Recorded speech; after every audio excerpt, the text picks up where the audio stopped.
আমরা নিশ্চিত করতে চাই এদেশ থেকে পরিবারতন্ত্র এদেশ থেকে কবরস্থ হয়েছে। এদেশে কামারের ছেলে প্রধানমন্ত্রী হবে, কুমারের ছেলে প্রধানমন্ত্রী হবে। এদেশে যোগ্যতার ভিত্তিতে এদেশে নেতৃত্ব উঠে আসবে। প্রিয় দেশবাসী,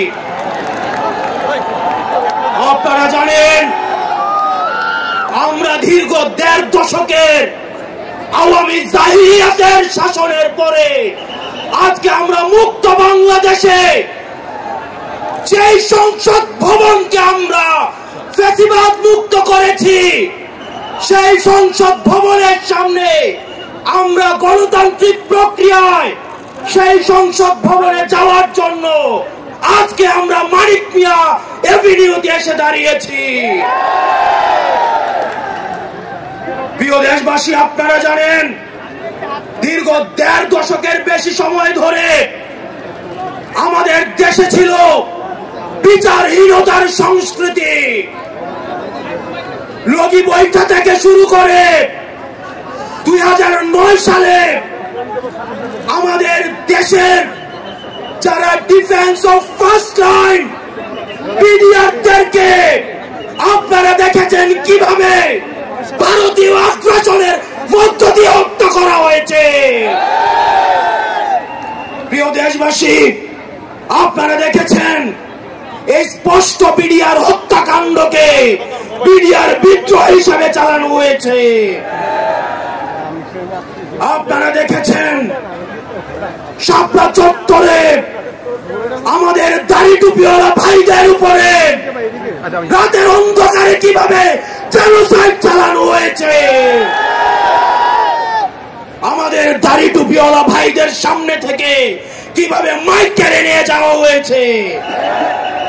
প্রিয় দেশবাসী, আপনারা দেখেছেন বাংলাদেশে কিভাবে রাতের ভোট, কিভাবে দিনের ভোট রাতে চালু করার সংস্কৃতি চালু হয়েছে, দামি ইলেকশন চালু করা হয়েছে।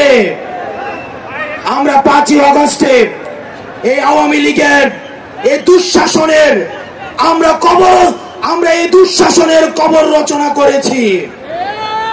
আমরা বলতে চাই এই গণভবনে কে যাবে সেটি নির্ধারিত হবে বাংলাদেশ থেকে, ভারত থেকে সেটি নির্ধারিত হবে না। আমরা স্পষ্ট করে বলতে চাই এই সংসদে কে যাবে সেটি নির্ধারণ করবে বাংলাদেশের খেটে খাওয়া জনতা। এই সংসদের মসনদে কে বসবে সেটি নির্ধারণ করবে এই ভূখণ্ডের মধ্যে যারা রয়েছে সেই ভূখণ্ডের মানুষ। আমরা দীর্ঘ ১.৫ দশকের বেশি সময় ধরে আমরা একটা জাতি গড়ে তুলতে পারি নাই। বিভাজনের রাজনীতি আমাদের মধ্যে ইচ্ছাকৃতভাবে জিয়ে রাখা হয়েছে। আমরা স্টেট ডেভেলপ করতে পারি নাই, আমরা নেশন ডেভেলপ করতে পারি নাই। আমাদের প্রতিষ্ঠানগুলো ভেঙে গিয়েছে, আমরা সুশাসন নিশ্চিত করতে পারি নাই,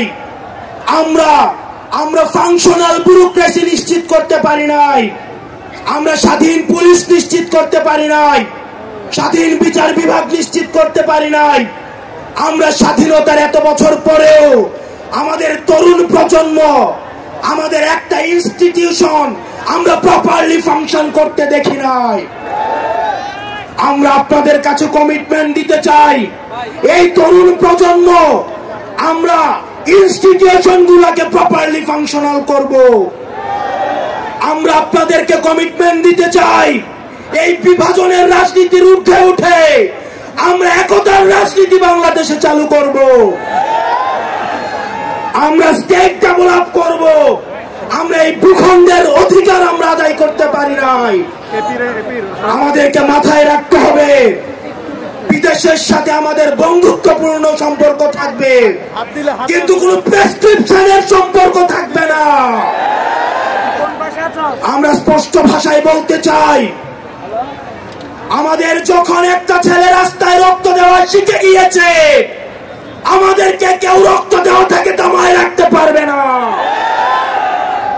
সুতরাং আমরা স্পষ্ট ভাষায় বলতে চাই, আমাদের প্রবীণ রাজনীতিবিদ যারা রয়েছে তাদের অভিজ্ঞতা, এবং তরুণদের তেজদীপ্ত এবং অকুত ভয় যে নেচার রয়েছে, সেটার মিথস্ক্রিয়ায় আমরা পরবর্তী বাংলাদেশ বিনির্মাণ করব।